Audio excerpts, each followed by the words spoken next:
Well, hi, everybody. It's the Hooner here at a couple of minutes before 10. Ron Hoon. Celeste's going to be walking in a moment, so will Krystal. Did you happen to see, let me pull up that graphic we had up here just a second ago.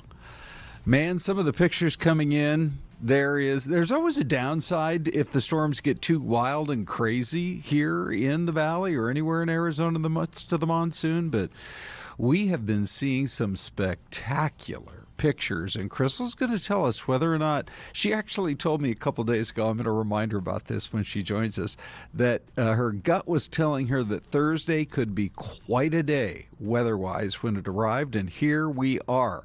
So we're going to be talking about that. We're going to be talking about those never-ending pasta passes are going for sale today at a certain time. We'll be talking about that. That's, of course, over at Olive Garden. And the biggest, tallest building, the tallest new building to be built in more than 50 years in the valley is coming to downtown Phoenix soon. You'll see what it's going to be like. It's all coming up. Stick around for FTT, and good morning to everybody saying hi.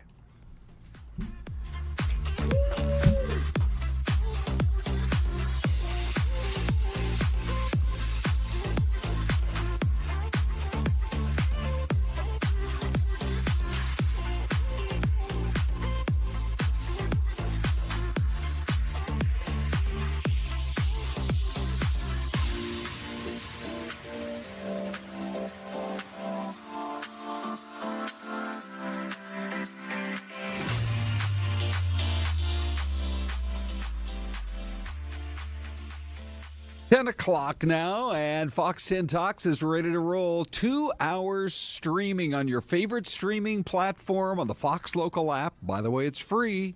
Tell all your friends and neighbors. But also on YouTube and on Roku, Samsung TV, etc. And, of course, right here on Big 10, Fox 10. We've been bumped a lot due to all the soccer, but that's just about coming to an end. The question is there more to come when it comes to all of this weather activity? So we'll be talking to Krystal in just the next couple of minutes. And the pictures that have been coming in, frankly, are incredible. So I don't know, Celeste, if we've seen more beautiful shots of our crazy weather than ever what we've been getting in over the last 24 hours. Oh my goodness, it has been amazing to watch. Finally, we're getting some storm activity. You know, it's been it seems as though anyways the last couple of years it's been kind of a non-soon, but this year we're starting to get some storm activity. Did you see the sunset last night? Yes. Wasn't that just magical? Yes, and the sunrise this morning. I mean, I'm driving into work at that time. Beautiful. And I'm just about driving off the road. You can't help but look over at it. It's like one of the most beautiful things. I mean, we do get...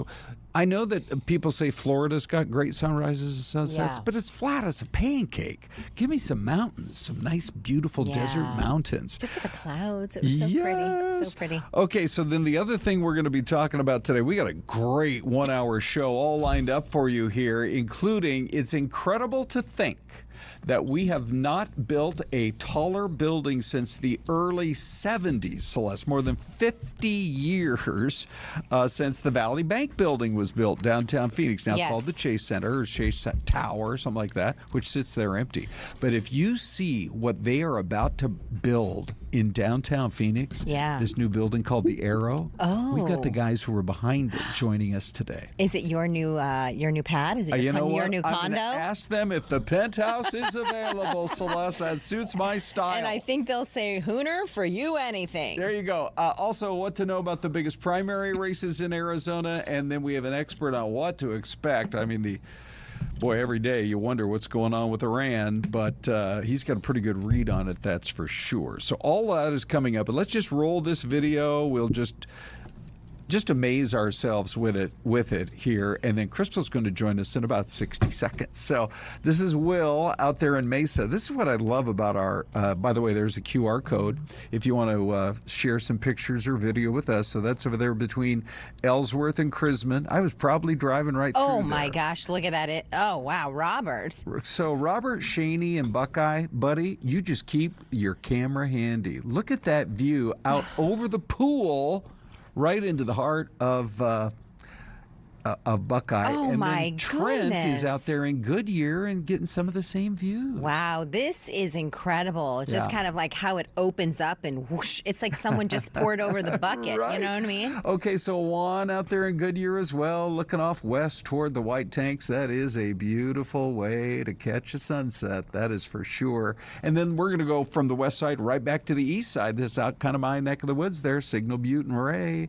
And Karen is like, I'll tell you though, when it really started to come down, the pool was sloshing. Oh, I bet it around. was. So My let's goodness. do this. Let's bring in Krystal. Here she is, Krystal. everybody. Hi, guys. Nice Good to have you morning. here. Yeah, we went from one room to the next, We right? did. Keep the ball rolling. Okay. And we have storms actually in the West Valley right now. Yeah. So, I mean, nothing super heavy, but we have Okay. some showers already. And throughout the day, we're going to have these kind of like on and off chances, I think, especially by tonight for really a lot of the state, which is most of the states under a flood watch of some sort as well. So we will start with our view on Fox Vision. The bulk of the wet weather currently is in the west part of Arizona. So if you're up in like Apache, Navajo County, even Coconino, you don't have a lot going on currently, but eventually I think you will as well. So let's take a look at where the storms are moving through. The focal point is obviously that cluster that's sitting along western Maricopa County, out in the like less developed area of the county there, along Interstate 10, Buckeye, basically westward into La Paz County. And actually in La Paz County, there's a flood advisory. We'll take a look at that in a second. But I thought I'd show off where we do have a few showers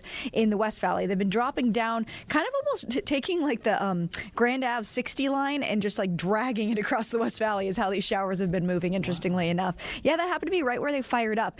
I read something, and I don't know if there's much validity to it in this scenario, but I read something that sometimes highways can emit just enough heat to create just enough destabilization of your atmosphere, like energetic in the atmosphere, to create the storms to fire off there. And I'm curious if this had any, just because it really bubbled up right as it hit the like 60 grand area, which is so interesting. I'm not sure if that was the cause here, but I just thought that was very interesting when I read it. Back in the days of the old 2-lane roads, Oh, wouldn't yeah. have mattered a Wouldn't have bit. been enough heat. Now that we build freeways with 14 lanes, there's plenty of warming opportunities. That's the US 60, Ron. My goodness. So you can see that those showers are rolling down like the 303. They're passing Interstate 10, Tolleson, Avondale with some showers. And then there's another little line of showers that's just off to the west now of Buckeye as well. So nothing super heavy. I don't see any lightning reporting, but we do have at least a little wet weather. And then there's that flood advisory in northeastern La Paz County. It's in place till 12:15 because there's been pretty steady rain there. There's not like a lot of communities or anything there, but there's some, I think, parks in the area. So they put that alert out.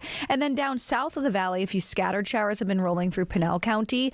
And we're going to have to watch really the whole area today because we've had these on-off rainstorms for days now. So the ground is somewhat saturated in areas, and then additional rain could be quite heavy at times today, and that could create some flooding issues. So take a look. These are the flood alerts in place. Flood watch starts at 11 a.m. through midnight tonight for the western half of Coconino, and then all of Yavapai and Gila County. And then as we go into southern Arizona, starts at 2 this afternoon, goes through the night, and actually for like Maricopa County, it lasts until 5 a.m. tomorrow morning because of the potential overnight for some periods of steadier rain. The concern, especially around like the valley and areas south, is there could be some periods of storm cells where they drop a large amount of rain, say like 1 to 2 inches in a small amount of time, say under an hour, and that would be enough usually with how hard our desert floor is, with like the roads we have, to create some flooding problems. So that's part of the reason why there's flood watches out for so much of the state. Now our chances of rain really today into tomorrow is our peak, at least for the time being. As we go into the weekend, those chances will slip. They're not entirely gone, but the setup won't be quite as nice for us to get like very active weather, especially if we do get a really active spell today or tomorrow. Sometimes, as we know, it makes it hard to, for a couple days at least, get another really active spell. Yeah. Not to say it couldn't. Celeste, I just want to say I do a little chit chat with the audience before 10 a.m. just Yeah. on YouTube. Yeah, of I said I course. was going to ask Krystal about this because earlier in the week she said my gut is telling me Thursday. Yeah. And look at this. It's Thursday. It's Thursday, and look at everything you're talking about for this afternoon and tonight. And I think you bring up a good point with those flash floods in our higher elevations, because for folks who live here in the desert, you think, I'm going to go for a hike maybe in rim country or do something like that. But there's situations where you have those floods that come through from the rain in the higher elevations, where the land is already saturated, and those areas where maybe the hiking, maybe that's not such a great idea because you never know if those areas are going to flood. Yeah, especially some of the like slot canyons and things we have where we know, like very rapidly things can deteriorate. And then some of the concern in the high country with that flood watch is because of the fact that we've got burn scars, including like the Pocket Fire or the Dragon Bravo up in Coconino County. So here's a look at the futurecast for the rest of today, and we could see that those storm chances start to really build in the areas that are currently lacking as we get to the afternoon. So like 2, 3 in the afternoon, we have thunderstorms up near Flagstaff and over eastern Arizona, and then those will start to try to collapse down towards the valley. So this model, it's kind of giving some vicinity storms to the valley, not specifically hitting the valley, but I do think that if we can get 1 or 2 into the valley, it'll kind of ignite a bit more activity through the night, and that is what this model is showing, that as the night goes on, we get like a little bit of extra storm activity passing on through, and it continues into even Friday morning with some lingering showers out there. So again, what we're looking at is that we have so much moisture in our atmosphere, and we have a fair amount of energy in our atmosphere. So we just need, as I've been calling it, like that match, which is an outflow boundary or a really strong storm that moves into the valley. Even this morning, it started as a teeny little cell over the 17, and then all of a sudden, whoop, we saw this like line that triggered over kind of the Grand Ave area. So we just need a couple to make it to maybe make for a very active Thursday into Friday. Celeste, we didn't have to wait for once until the end of August or early September. Well, I know. It's July. Well, because in past years, it seems like we haven't had a whole lot of precipitation. Yeah. July's been like a hot month, not necessarily stormy month. But this year we had like, obviously the hot March. We had a hot stretch there. And hot March. And then we had like a hot, stretch here. But it's nice to see a change. Yes. I think we've been waiting for this. Yes, we had definitely been waiting for the fact that we haven't had any 118s. Yeah. And I don't even remember the last time I said record temperature. Yeah. Let me knock on wood real quick. Krystal, that's so great. Thank you so much. Thank you, Krystal. Hey, did you see the pictures coming in from L.A.? By the way, that is where it all started. This is in the Hollywood area. So we were carrying this live in our 6 a.m. hour quite a bit. But Celeste, this is the all-time break of a water main. Yeah. I mean, these cars were being tossed around like they were toys. And so it's not bad driving what you're looking at here. These are people that, they were just minding their own business, getting ready to drive to work in that Hollywood area. Sunset Boulevard had to be shut down, Santa Monica Boulevard, all because this was going on and cars were being swept away and smashing into each other. Look at that. And then, initially, I think when you look at this image, I think it was the top of the 6 o'clock hour when we started to see these issues happen this morning. And like this woman, look at how she's trying to like gain her footing as she's making her way across the street. But you think this is somewhere in like another state where they see a lot of flooding. I think we have a live image from Texas now where we can show you they've had a lot of flooding in this part and of the country. But in LA, it was very, very different. Yeah, no, we're hanging with LA. Oh, this is LA. But you're right. Let's go to Texas. Let's go to live look. We have buses, a live look of Texas. That was like 60 buses in LA that were flooded out. Couldn't pick up kids today, right? Maybe the kids are happy about that. Oh, now that you mention it. But the parents are probably going, what is happening? But initially you think it's going to be somewhere like this in Texas. This is our live look here in the state of Texas. And you can see some of those rescue workers and personnel kind of digging through some of what's left behind with these down trees. Look at that car. They are saying that one of the rivers there rose more than 15 feet in an hour. It's been crazy. And this is around Kerrville. Really, we're not that far from where those devastating floods hit that part of Texas yesterday. So good for our sister station there in that area of kind of Kerrville, a little further south towards San Antonio. It has really been bad, and there are rescue efforts underway. We just saw them out there. So, if they keep providing these live pictures, that's the beauty of a streaming show. We can bring it right to you. Yeah, we'll be watching the live coverage for you, bring it to you. But let's show you a sneak peek of our mystery camera at this hour as well. We're going to take a quick break. Quick note for you, Sunset Boulevard in West L.A., that is completely closed right now there in West L.A. because of all that crazy flooding. More live coverage there in L.A. and Texas a little bit later. We'll be right back. That was good. Weather all the time, baby.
Well, Celeste said it. There's your preview of the Mystery Cam. And the clue, by the way, ladies and gentlemen, occasionally, if we choose not to simply show a portion of an apartment building like the upper floor Yes. and a half-empty parking lot, which Dean's been doing that for us a lot lately, and he laughs about it, is to look way off on the horizon because there's some kind of a big city out there. I'm just grateful when we take a live look at that top level of the apartment building that there are drapes or blinds or tinted windows. Sure. How about that farmer who I don't even know? He probably said yes 25 years ago to the camera over his barn. We thought he wanted a wife, but I don't know. So yes, this is a sneak peek. We'll show this to you again in about 15 minutes or so, and then we'll do the full reveal at about 10:30 this morning. But we have a special guest here in studio, Stan Barnes. Nice to see you, my friend. Good to be here. It's been too long. It has I know you were been. here with Ron on Tuesday, but you were that went always so a well. wealth of knowledge. Yeah, that went so well, Celeste. Yeah. We said, let's give it one more shot. Yeah, let's bring him back. Hey, buddy. It's great to be here. No, I flopped the first time. This is my second chance. That was your warm-up. Yeah, that was my warm-up. By the way, if you go back onto Fox Local or onto our YouTube channel, you can catch that whole 1-hour in-depth preview of the primary. It was great. It was fun to do. Yeah, it was really, really great. We're going to, a lot of people, of course, didn't have a chance to watch that. Now you're in front of the big audience, Stan. I don't want you to be nervous, but you're on Fox 10 I'm TV. telling you, I have it on at my office. I watch the morning show, have it on while I'm working, and then I see it switch to this show. Yeah. And I really enjoyed it. And you've been like, how do I get on that? I know. It's like, where's my golden ticket for that? And then you realize it's like you got to be smooth with Big D. And that's how you get in with Dave. There he is.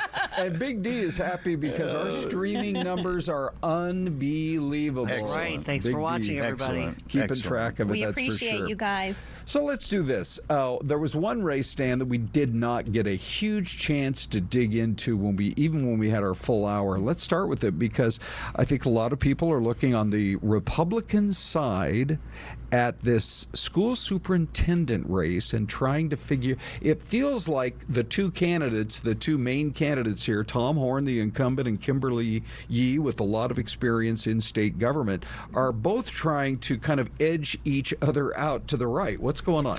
Yeah, this is interesting for a couple of reasons. One is Tom Horn is the incumbent, and he's being challenged by the current sitting state treasurer, Kimberly Yee. That doesn't happen every day. And it's because Kimberly Yee is a worthy and ambitious political figure who is termed out of the treasurer's office and wants to go to another statewide political office. So instead of running for governor or secretary of state or what have you, she decided to run for superintendent of public instruction.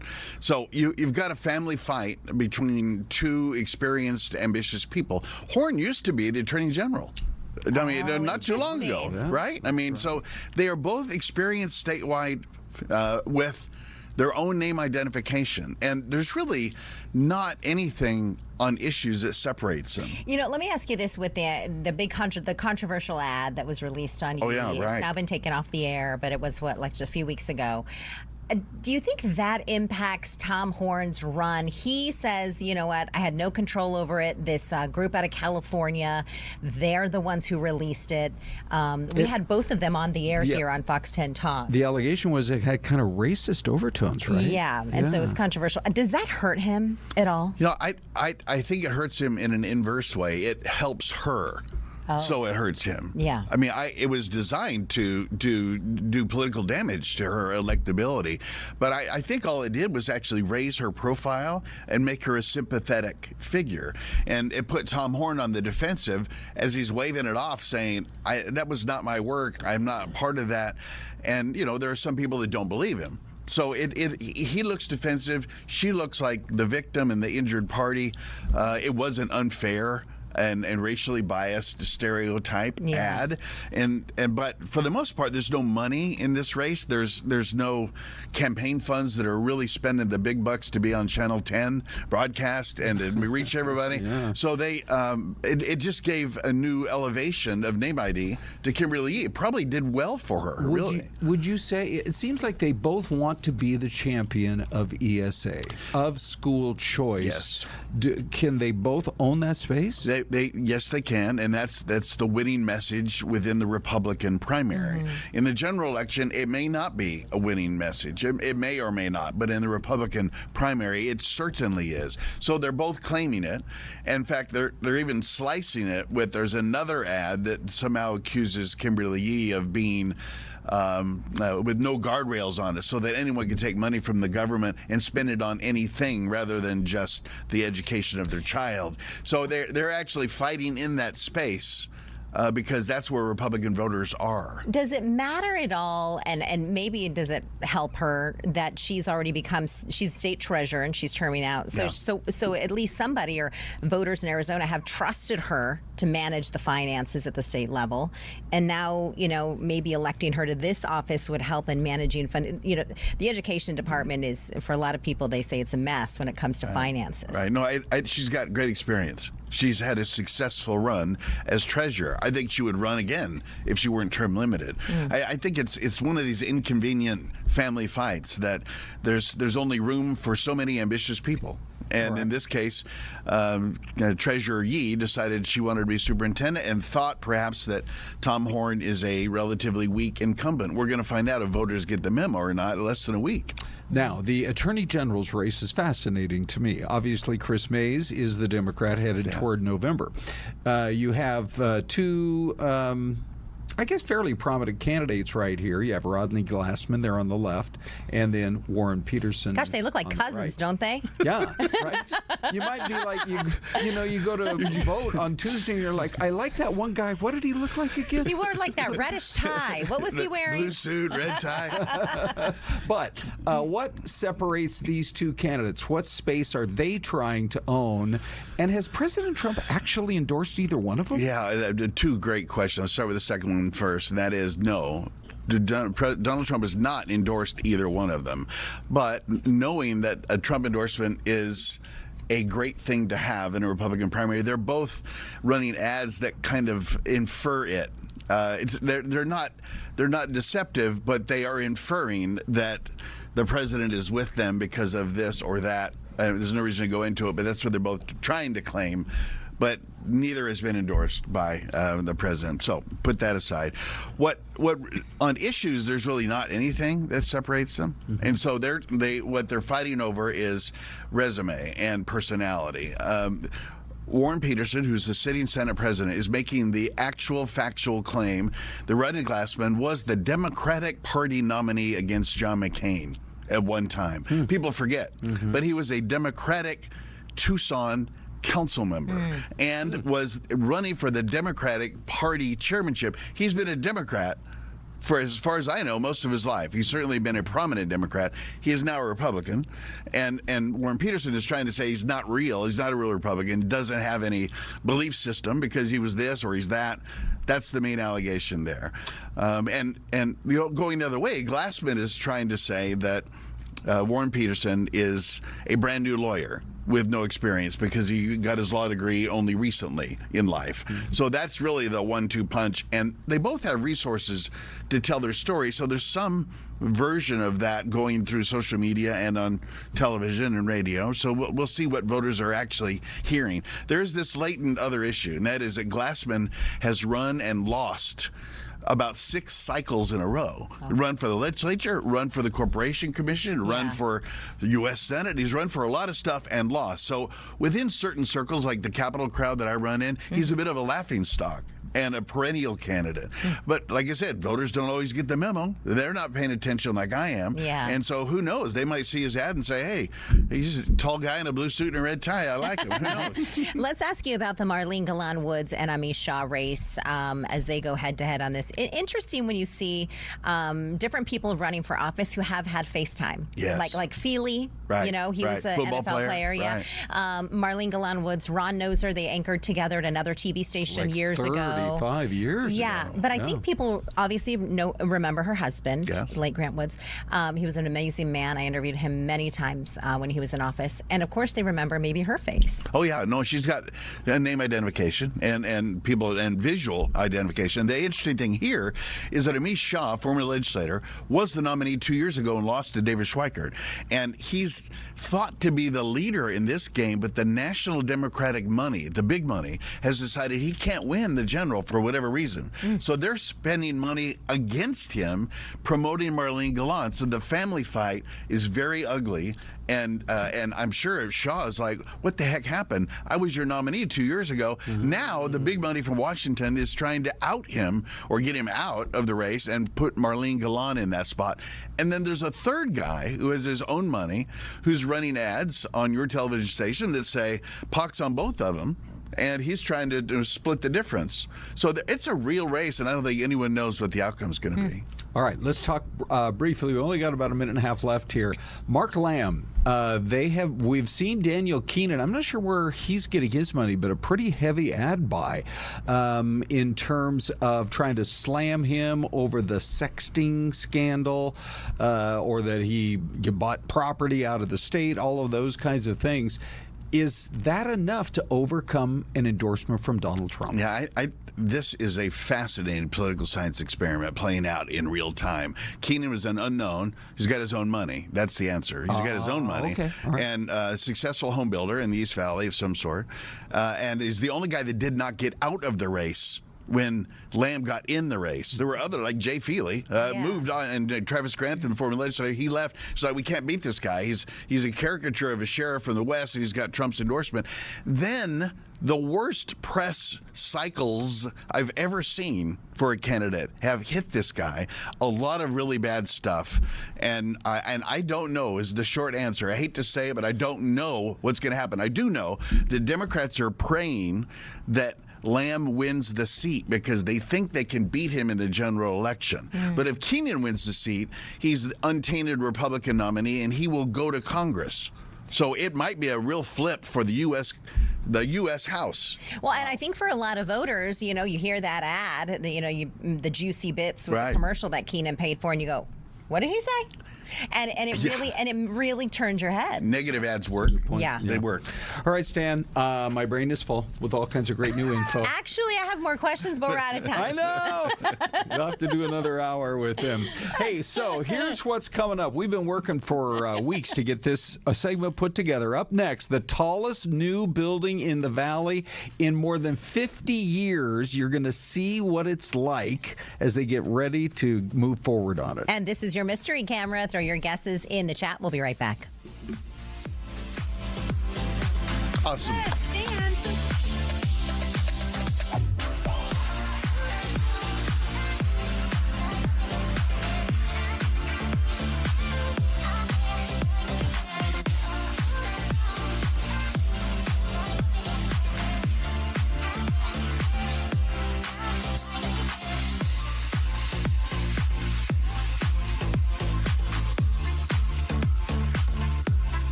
So there it is, our mystery cam, Celeste. Yes. Let's see, we've been getting a few guesses in today, have we not? Yes, we have an Oklahoma from Louis Gonzalez. We also have an Arkansas from Deborah Owens.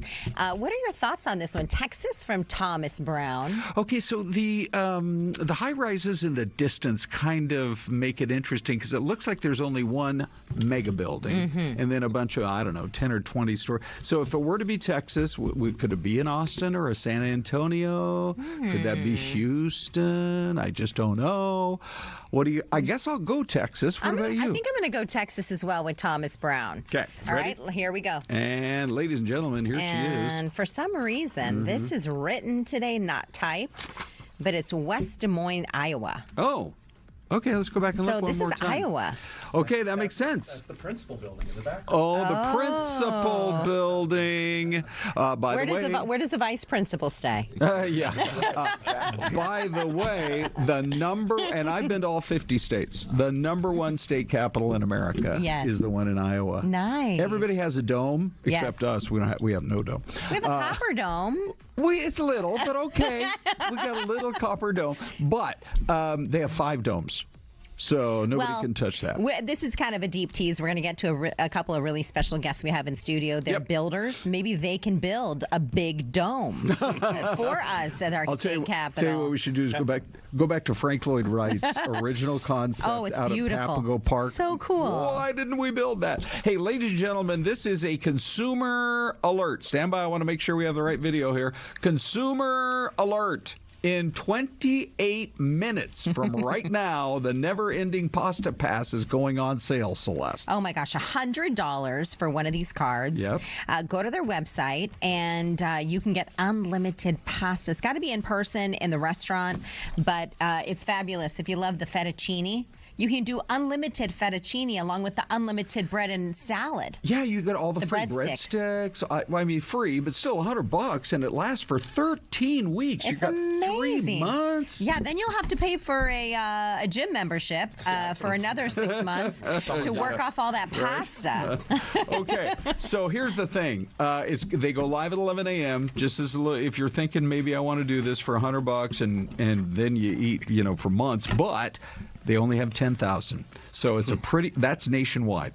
So it's going to go pretty fast. And don't say we didn't tell you ahead of time. Now, here's the thing. If you could choose your own restaurant, hang on here. I'm going to go to Graphics 3 in a minute. Ronnie, you let me know if you see Graphics 3, which is the TV poll. If you could choose, or Dave, maybe you spot that as well. If you could choose any restaurant where you could get your unlimited all-you-can-eat pass. Here we go. All right. Would it be Olive Garden? Now, we love Olive Garden. We love Chipotle, but they're not getting the big numbers like Texas Roadhouse. And now look who's moved into the lead. In-N-Out. We love our burgers, our double-doubles. Double protein style. No special spread sub mustard, please. Right. Maybe animal fries. Maybe so. Those are all some good options. Hey, we have really been looking forward to setting up this segment with you for quite a while. We have Randy Grudzinski and Jeff Jacobs joining us, and they are getting ready to, let me introduce both you guys here. They're getting ready to build a project, Celeste. It has blown my mind since I moved here in 82 that we can't seem to have built a building taller than the one we built in 72. Yeah. As the tallest building that's all about to change. It is. So Jeff and Randy, welcome. Thank you. Yeah, good Thanks morning. for having us. Yeah. Two great minds working together. Give us an idea of when did this whole idea come about to build this new building, and how did you determine, okay, this is going to be the tallest in the city? Well, I think it really goes back to coming out of the GFC, the great financial crisis, and we've been developers for a while and big believers in what could happen in downtown Phoenix. And the first project we did was called the Stewart, which I'm sure you know. Yes, Central right. McKinley. The old Circle Records. The old Circle Records. Yes, So those of us that were in Brophy in the 80s remember going to Circle Records. But it was really this belief that downtown Phoenix could be something really special. Yeah. And it hadn't been really since I had been here, and I think even going further back than that. And so when we built that project coming out of the financial crisis, and it was extremely successful, But at the time, people told us we were crazy. Like, Well, because there was some and you guys can kind of clear the air on this. I remember it was like, was something underground? Was there something wrong with the property, the land? But what did it come down to with the Circles building? Yes, right on the corner. Is McKinley? McKinley Yes, and it's Central. McKinley, right. Yeah, So, we live in Midtown. We live right in Central, or 7th Avenue in McDowell. And I remember, because we've been downtown, well, my husband, for many years. He moved here in 86 to play at ASU, but we lived downtown 20 years. Right. And it was a You've seen the ghost evolution. town. Very much a ghost Yes. town. A Right. good acquaintance of ours who said they used to work downtown 20 years ago. They said if you didn't get lunch by 2 o'clock, you starved, right? Yeah. Sure. Everything shut down. Or that old spaghetti factory. Right, exactly. Come up to that microphone a little bit more so we can hear you. Yeah, really. It really wasn't, a downtown that a lot of people wanted to live in. And really what started all was that getting those ASU graduate students Right. Yeah. downtown. 15,000. It changed the whole landscape. It really did. That and It really the light did. rail. Well, It's, let's get to the video go here, ahead. because I think what you guys have planned, Celeste, imagine when that becomes now the new really center of our city Yeah. when this building goes up. Tell us about the project. I know you've brought in at least a few pictures here to kind of help us visualize what your plan is. So as you're looking at this, what is the taller tower, the North Tower, that will be a roughly 250 key 5-star hotel. Okay. Branded with one of the big flags that I can't quite mention yet, but I'll be able to do soon. Again, this project. Hopefully it's what I would like to tell you Marriott. about this They got project. great beds. You will be very happy with what we're going to do here. But the idea of this whole project really is that this project could sit in any big city in the world. It could sit in San Francisco, Chicago, LA, New York, London, Hong Kong.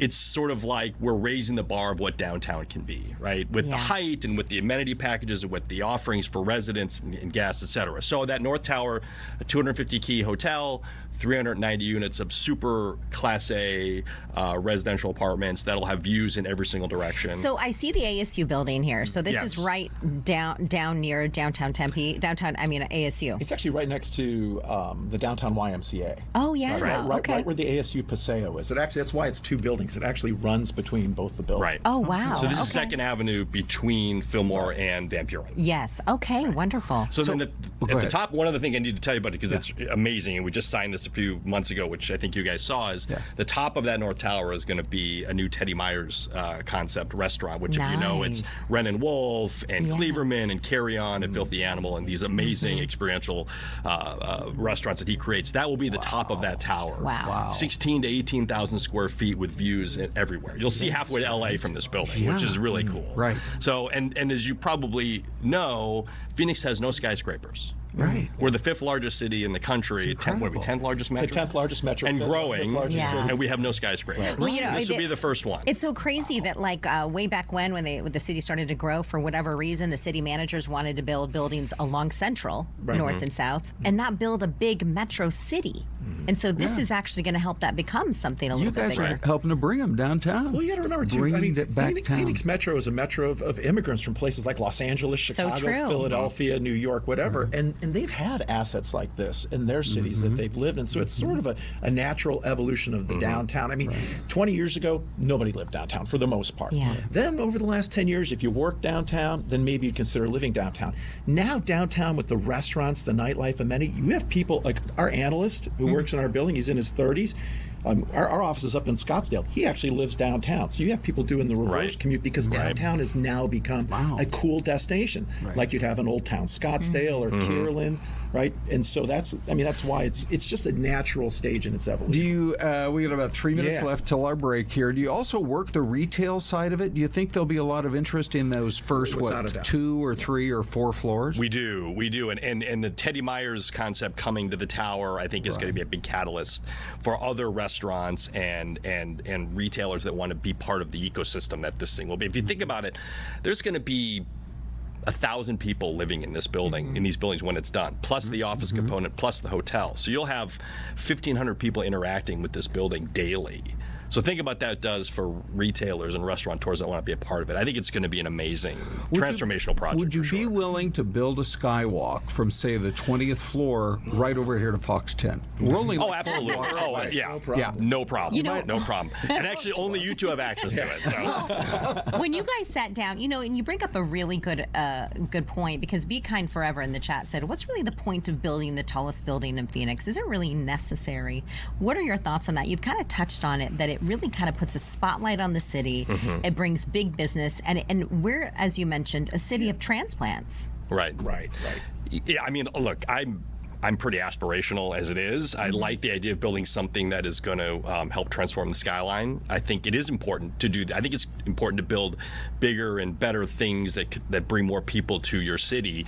And I think ultimately when we built the Stewart and then Aspire, it was a catalyst for that first wave of new development in downtown. I think you see it. You've lived there. You see it. We want this to be that next big catalyst for more and more things to happen. Also, I think if there's been a knock on Phoenix Metro for decades, it's been all about sprawl. There Right. has. And we're using Right. up all this land and all this water Yes. resources, and now instead of spreading out, it's actually better for density and to go up. And it's interesting. You guys probably talk with a lot of builders, analysts you mentioned in your office, and people all around the country. What do people say about Phoenix? And do they like it? Obviously, it's hot in the summer, but what do they say about Phoenix? Would they move here if we had something like this? Do they need a bigger city? Well, I think the answer is yes. I think because you talked about it, when people come here from other states, from other big cities, they want that urban experience, and so I think there's going to be this continue to move into a downtown that can provide more and more offerings that they see where they came from. That's a big deal. When people talk about Phoenix, again, it's sprawl. You get into your car if you want Right. to go anywhere. I'm a native Chicagoan, right? The attractiveness of walking out your door and being 3 blocks away from a restaurant or a bar, or maybe where you're a graduate student where you're going to campus or your job or whatever. I mean, and being, again, we have the light rail line with rapid transit close by. That's what most, like in the big cities in the U.S., that's the urban environment that they're accustomed to that really we haven't had here. We got about 20 seconds left. 2 quick questions. What's your timeline? When do you think we'll actually see you break ground? And what's the website? We're shooting for spring. So late first quarter, early second quarter is what we're working towards. And what is our website? I guess we can give them the Empire website. It's www.builtbyempire. So past tense, Empire. B-Y, All right. by Empire. Thank you, We're gonna gentlemen. find out Thank you. more. Yes. I can't wait to see what kind Thank of you for retail having you us. bring Yes. in. Yeah. Maybe We're like a excited Trader too. Joe's. This was I don't know. Yeah. There you go. Thank you very much. Celeste already putting her request Yes. in. Skyline. Yeah, We'll be right back. absolutely.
All right, so we welcome you back to Good Morning Des Moines. We have had our mystery cam was from the suburbs. Now we're right in the heart of downtown Des Moines. When I went there, Celeste, yes, I went on a full tour of the state capitol. Then I drove around to try to find the Des Moines Register, the newspaper, because, a lot of newspapers have gone out of business. It's been pretty tough times, but they're so iconic. Yeah. I mean, you're trying to figure out who our next president will be. Watch the Des Moines Register as we get close to the voting in Iowa. Yeah. In another, year plus. Yeah. There's a lot happening in Des Moines, much more than you think. Thank you very much. Hey, there's a lot happening here on our streaming show, that's for sure. Trenton Hooker hey guys. Joins us this morning. Trenton, everybody I think is very curious. I don't know, they have really kept the wraps on what the president's going to be speaking tonight in that primetime address. Right, so much left to the imagination about what it's going to be, but CBS is reporting that their inside sources are saying that this is all going to be about previous elections, so 2020, Really? which we know the president has spoke at length about, and still maintains that election was stolen from him. The other part that's a little bit different tonight is their sources are saying that this is going to be about Chinese intelligence operations to disrupt and kind of contaminate voter data as it's happening. Now, in the interim, since this kind of went out, this report yesterday afternoon by CBS, I saw a lot of Arizona politicians reacting to it, specifically those who have their hands on the election and know about it. Stephen Richer, our former Maricopa County recorder, weighing in that in Arizona, this would be virtually impossible because of our paper ballots and not being able to access that via the internet or some kind of hacking, which they're saying. Anybody making any comments about the idea? And I believe is it our poll question, that one of them this week anyways, about using, displaying your ID when you go to vote. A lot of countries do that. Yes. They bring their identification. No ID, no vote. Right, exactly. Were they mentioning anything about that? Yes, a lot. And Richer in particular was saying that in order to pull this off, you would need to basically create an entire new identity. Oh, wow. So the record would be there of what someone did with their social, their ID, etc. One last question here, and then we'll let you go.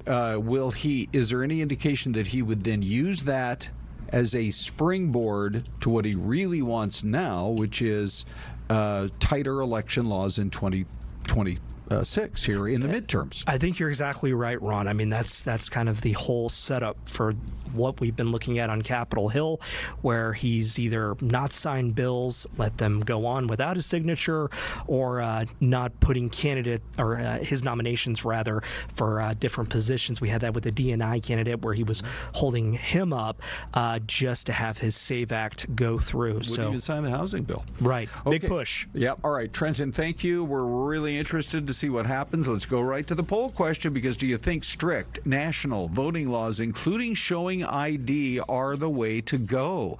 Well, these numbers, Celeste, have really moved around since we first debuted it about an hour ago. Now more than 80% say yes, we need to make sure that we have fair and secure elections. 17% are saying no, it just makes voting too hard for people who are eligible. And then 1% say leave it up to the states. If they go stricter, if they go less strict, go that route. For clarification, that poll Ron just showed you, that was mostly our TV viewers who are scanning the QR code to vote. This is your YouTube poll question. We have about 1,000 votes right now in just the past hour. 67% say yes, it ensures fair and secure elections. It's very rare for us to see both of the polls align with the same, conclusion. So most people on television, most people on YouTube, all agreeing yes. Some of those strict national voting laws, including showing ID, ensures fair and secure elections. All right, let's go to Dave. I'm sure he's seeing some reaction. Friend? Yeah, there's lots of comments on fox10phoenix.com/poll as well as on YouTube. Bill Hicks, 3415, says it's crazy that this is so hotly debated. We use ID for almost everything, and many times for things far less important than voting. Alan Sam, 1773, says states control election eligibility, period. And Chris C. Lee, 28, says if they want voter ID, I'll support it if the government provides funding to voters to secure these IDs. If you're not supplying the funding for IDs, then it's just a voter suppression act. Really interesting comments. Keep them coming, guys. That's what we love about this platform. Yeah. You know, all of you guys have such great comments. Dave's kind of sifting through them and sharing the ones with no curse words. Yeah, Dave, you're 100% on keeping out the 4-letter words, friend. Yeah, it's not a lot to sift through because everybody is very kind. Yeah, they are. know that this is the friendliest chat, and we welcome all perspectives. We're not messing around when we say this is the friendliest chat online. If somebody gets in there and they want to start going down that road, everybody else will say, boot them off. Yeah, and be kind forever in the chat. I'll just take it. Hey. There you go. Okay, so continue to vote. That is, you're right, Celeste. That's unusual to see both of those two polls kind of not diverging, but right in line with each other. All right, so we had a chance here to book an expert, and I think our timing's been really good on this. It's Jason Campbell. He is with the Middle East Institute, and with everything that's been going on now over the course of, frankly, really, I guess since about the start of the week when the U.S. began its renewed bombing campaign. We saw a sea drone used for the first time out there in the Strait of Hormuz. We did want to bring Jason Campbell back for another visit and find out, Jason, at this moment in time, where are we headed with the whole Iran situation? Yeah, hi, Ron and Celeste. It's nice to be back with you again. I think we remain in what has been really for a number of weeks and now really a couple of months in this sort of nebulous gray area where we are not in a state necessarily of all-out war, but we are also not on a real firm path to peace. And within that sort of gray area, you have the opportunity to see trends move more towards what we've seen now is these proliferation of tit-for-tat attacks, more as a tool of coercive diplomacy, if you will, as each side tries to reassert its control and demonstrate its capabilities in the hopes of drawing a better or more favorable terms in some future undefined, unfortunately, diplomatic negotiation. Unfortunately, right now, I think we see between the two sides really a lack of continuity in terms of what are the primary areas of concern and focus. And unfortunately for the United States, what this has devolved into is really a battle or a contestation over the control of the Strait of Hormuz, which, of course, was not an issue on February 27th prior to the onset of this war. You know, Jason, I think the frustration with a lot of Americans, too, and share your thoughts for all you folks in the chat this morning. The frustration is that there's so much back and forth. We started to see those gas prices drop. I think for a lot of Americans, we're in a situation where we're trying to put food on the table. We're trying to fill up our gas tanks, take care of our families. And with all this volatility, I guess, with the relationships on the other side of the world, it's hard to know what's going to happen and really have trust in the system, I guess you could say. Yeah, and as I'm pretty sure I cited, the last time I was with you now a number of weeks ago, is that, fundamentally what really is going to have to move the needle here are two unfortunate options that I think President Trump would prefer not to have to proceed with. One of those on the military side is to, again, try to force the Strait of Hormuz back open, which to really be able to do would require a vast escalation of the war. It would include the introduction of ground forces, perhaps tens of thousands of them, and really an indeterminate amount of time. So the costs associated with that, I think, are just unfeasible. The other side of that is to come to some, again, diplomatic agreement that would ultimately provide some level of payment or remuneration to the Iranian government, which we've already seen through the MOU has been nominally approved, and some ultimate agreement that doesn't look quite as good as the JCPOA that was signed by President Obama in 2016. All right, so a couple of quick questions for you here. Number one, Iran has proven that they will attack all their neighbors if they possibly can with missiles, with drones, with anything else they can throw at them. So far, they don't have the long-range missiles that could threaten the U.S. homeland. Is that a risk in the coming years? Do you think perhaps behind the scenes they're already trying to develop a long-range missile program so that if we hit them, they literally could try to hit our homeland? You know, it's been certainly a topic of discussion and speculation now for a number of years. Iranian leadership has basically made public pronouncements that it will not be pursuing that type of a long-range capability. However, we did see, if you recall earlier in this war, they did launch a couple of projectiles, ballistic missiles towards Diego Garcia, which is down a British and U.S. base down in the Indian Ocean, which is far beyond the range that we thought they had the capabilities to reach. Now, they weren't exactly accurate and they were taken out, but it was deemed to be some kind of a show of force. I don't know that this is necessarily a near or even medium term concern, but it's absolutely possible. And I'll note related to that is that while we did at the outset of this war have the ballistic missile program as one of the top priorities in terms of what needed to be relinquished by Iran, right now, because it has not gone well, we've seen the senior administration officials basically stop talking about the ballistic missile program and instead focus almost exclusively on Iran not getting a nuclear weapon. All right. Well, yeah, that's a big enough threat, that's for sure. Jason, thanks very much. We love being able to call on you, get some real perspective. Appreciate it. Thank you, Jason. My pleasure. On. See you, Celeste. Okay. Hey, one last story before we go, Celeste, which is this was your story of the day. What happened over in California with the driver's license? Oh, my, people were cheating, Ron. Yeah? The cheating scandal. More than 11,000 licensed drivers in the state are being required now to retake their tests because of worries about cheating. So the agency says officials found there were some irregularities of some sort. So they have to retake their tests within 30 days. And if they do not complete the test and pass, their driver's license will be canceled. All the people we're showing you here played by the rules, by the way. Yeah. These are not those people. This is called file video. But I wonder if somebody got a hold of the test questions and started spreading it around to other people, or what the heck the deal was. But imagine now you got to go through it a second time. Cheaters never win. It's like, what's a stop sign? What are you supposed to do at a stop sign?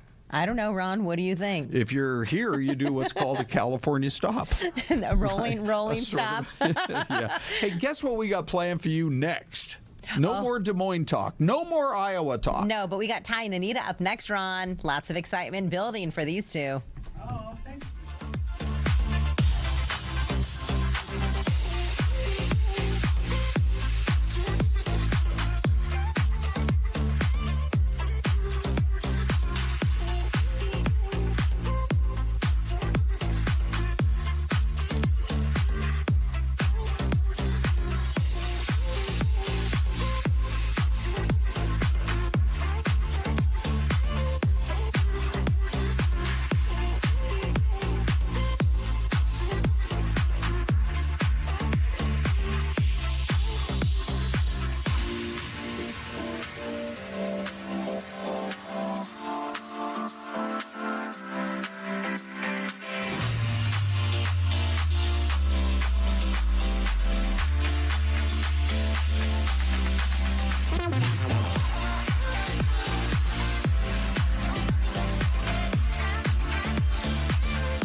have it up on my computer. All right, welcome back, you guys. We're going to keep things rolling here on Fox 10 Talks at 11 o'clock.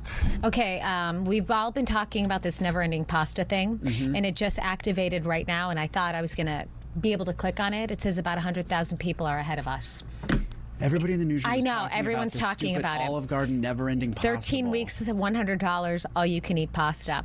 Moving on, because the big story really right now is weather. Look at what's happening. This is our camera up in Flagstaff.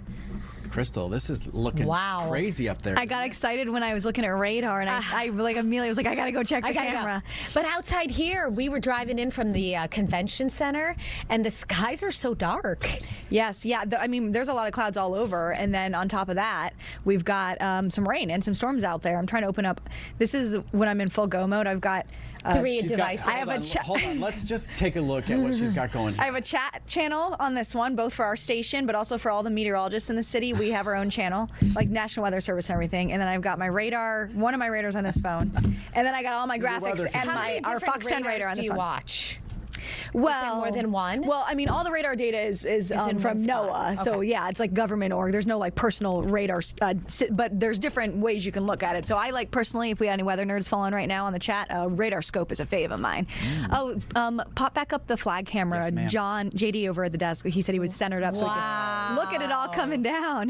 Thanks, JD. Yeah, that's a Holy sheet of rain that's cow. coming down right now. If you want, we can switch over to my graphics and look at radar. So I'll move on from our camera view. There we go, to radar. So most of the storms are over like the western, southwestern part of Arizona. That's been going through the morning. That's mostly been showers with some lightning.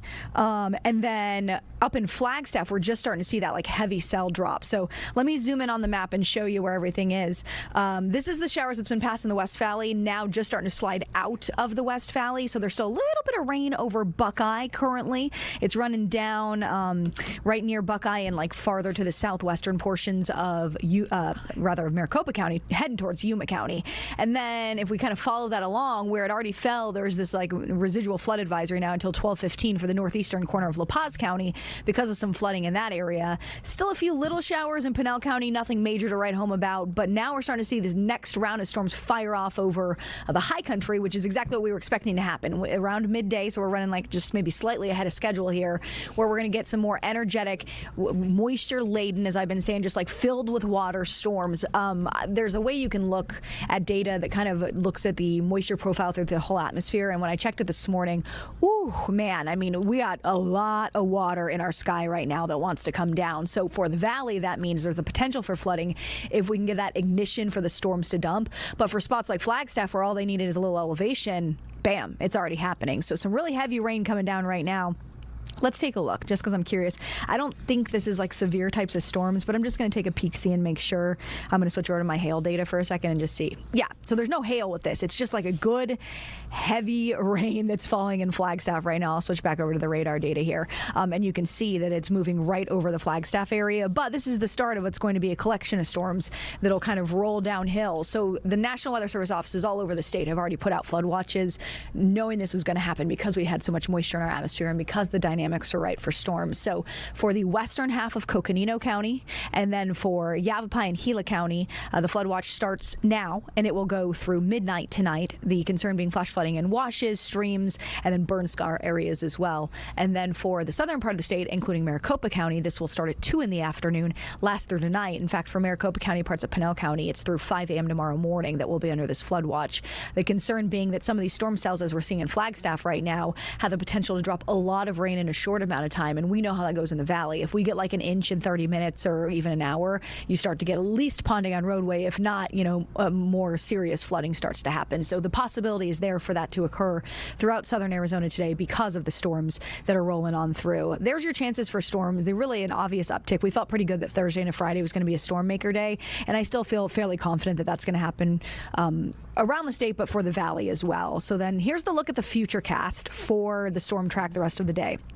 Now, I will say the model is doing like okay with the storms. And I explained this on air this morning, but if a model, the phrase the meteorologist uses is garbage in, garbage out. So like if you start with a model that's initializing or showing current conditions inaccurately, then it's probably projecting an inaccurate path moving forward. So this is doing okay, but it's missing the mark in a few spots. It's not as strong out west, and it's not showing some of the storms that have fired up near Flagstaff yet. So with that in mind, knowing that like this might be missing a couple of elements, I'll kind of explain my thinking. Is here it's showing the storm starting up at like 2 in the afternoon over Flagstaff. Obviously, we know already they have started in Flagstaff, so it might be a little delayed in terms of timing, the model, compared to what's actually going to happen. But watch how it treks these storms southward at the same time that we get some storms starting to fire up over like Tucson and Pinal counties. So the hope is, if we want good wet weather in the valley, that these storms will kind of put those outflow boundaries, those winds out towards the valley, and that'll start to trigger some storms. Now, this model by 7 doesn't have much moving in yet, but I think by this point there may be some storms moving in the valley again, because it's running a little bit delayed. And then throughout the night, notice the model does show some of these storms kind of coalescing together over the valley. So later this afternoon and into tonight, there will be the potential for some stronger to heavier storms for us here in the valley, and that's why that flood watch has been put into place. So we're just going to have to watch kind of like the timing of how these storms roll on through. But there is a lot of moisture in our atmosphere. We saw that actually. Do you want to, let's see, is the Flagstaff camera still looking good? Do you want to pop that one back up? Look at that. Yeah, I mean, it's still coming down pretty heavy. That's what it looked like on radar as well. So I wouldn't be surprised if we end up seeing a good deal of at least flood advisories around the state today as these pockets of heavier rain roll through. And I mean, we always say this, but just staying weather aware, getting alerts. Like our app obviously sends out alerts if they occur, but and being smart, don't drive through flooded roadways. We say that every year, and then people drive through them every year anyways. Yeah, so just be careful out there. And obviously, throughout the afternoon, we've got our whole team of weather experts, and Erica and Ashley, that'll be available if we need to pop back on to talk more about these storms. So the flooding up north, I know that's a scary situation with the burn scars. Yeah, you just never really know when and how it's going to hit. Yeah, so. We'll have to see how the storms fire up as we go through the day. But like the Dragon Bravo, the Pocket, especially since that's a brand new one. Area. Thank you. We'll see you back at noon. Yes, but we're not in here. Oh yeah, we're back studio, in the studio, you guys. again. At noon. Make I don't even remember how to do it over there. Or where the studio is. Thanks, Krystal. Appreciate you always. All right, let's get into some of our other big stories we're following. We just got this video in just a few minutes ago. Take a look at this. So this is happening in Tempe, the Arizona In-N-Out brawl, as they are calling it, caught on video, and it shows customers running for cover. So what we know is that this video circulating online shows customers running for cover after a violent fight broke out inside the Tempe In-N-Out Burger. This was right there at Rural Road, Playa del Norte Road Drive, 7 p.m. Monday night. Yeah, kind of wild. Yeah, this is people kind of like fleeing, picking up their stuff and running, and they're fighting right in front of the counter there. Isn't that wild? So initially there were reports that people were running in to take cover because that's when that big storm was coming in. Here's what we don't know. If you head over to our website, we have more info as well.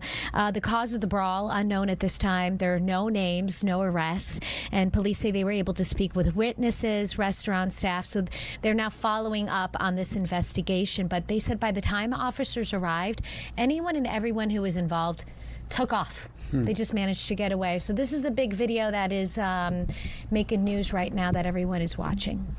All right, let's move on. And this is what you are reading. These are the top 3 web stories on fox10phoenix.com right now. And the first one is this. This is such a sad story.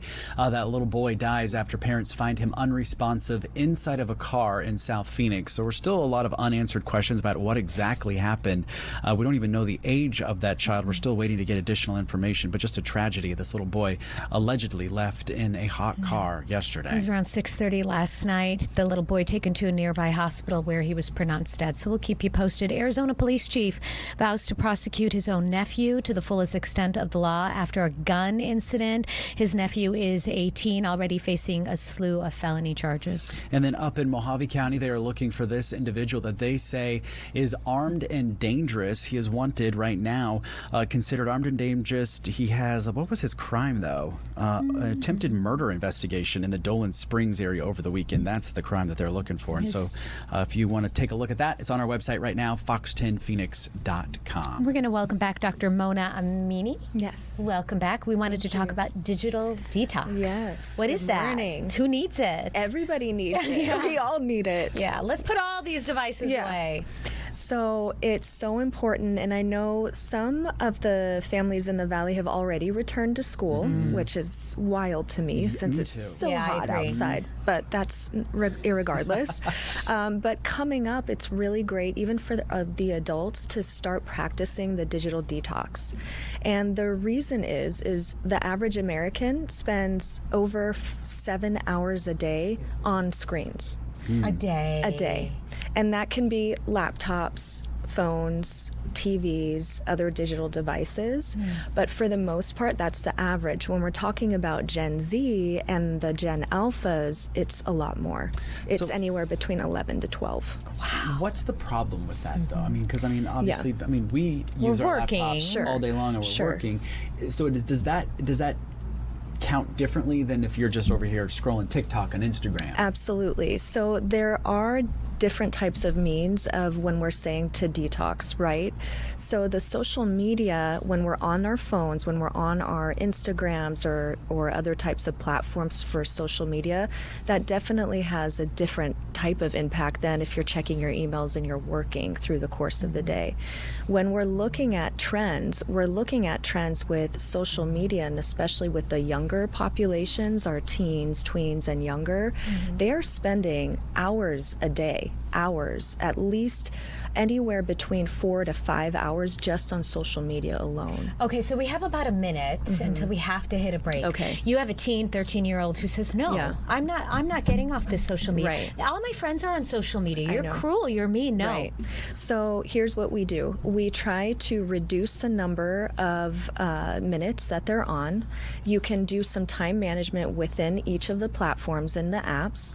You can reduce the time of how that is in the house and create screen-free zones. So the kitchen is a screen-free zone. The bedrooms are a screen-free zone. And then try to have a digital detox day and not necessarily void it, but to substitute it with something like physical activity, getting out in the pool or something like that. Love that. All right, we're going to finish up this conversation in just a second, but we do have to hit that quick break. So before we go, we are going to do what we do every day, our little game here. What year was it? You can play along, Doc, if you Okay. want. So here's the question. What year was it? Here comes the question. Here it comes. Oh, Disneyland opens. I'm going to say what? Like in the late 50s? I'm going to say 1956. God, that's a good guess. 45, 43, Okay. 45. I'm going to Okay. say Somewhere around 55. 55. 55. Okay. All right, put your answers in the chat, and we'll see who's closest next. How are you guys?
Welcome back.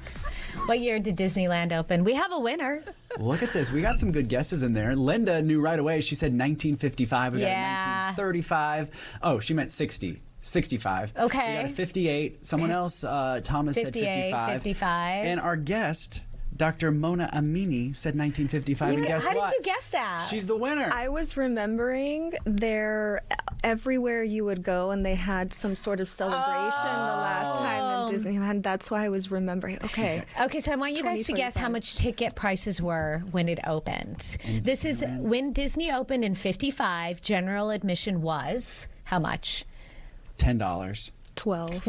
$1 for adults, 75 cents for juniors, 50 cents for children. However, rides required additional tickets, which cost anywhere between 10 and 35 cents. Wow. A day at Disneyland ticket book. You get a whole book. $250. Okay, go real quick. How much are tickets now to Disneyland? Oh gosh, it's got to be like over 150, right? Oh, easily. I think more. Disneyland, not Disney World. 109. They begin at $109 for adults, but they vary because they have 6 different tiers. Right. So a peak one-day ticket, $224. Right. Wow. That's insane. That is crazy. Wow. Wow. Congratulations to you, Doc. Yeah. Right.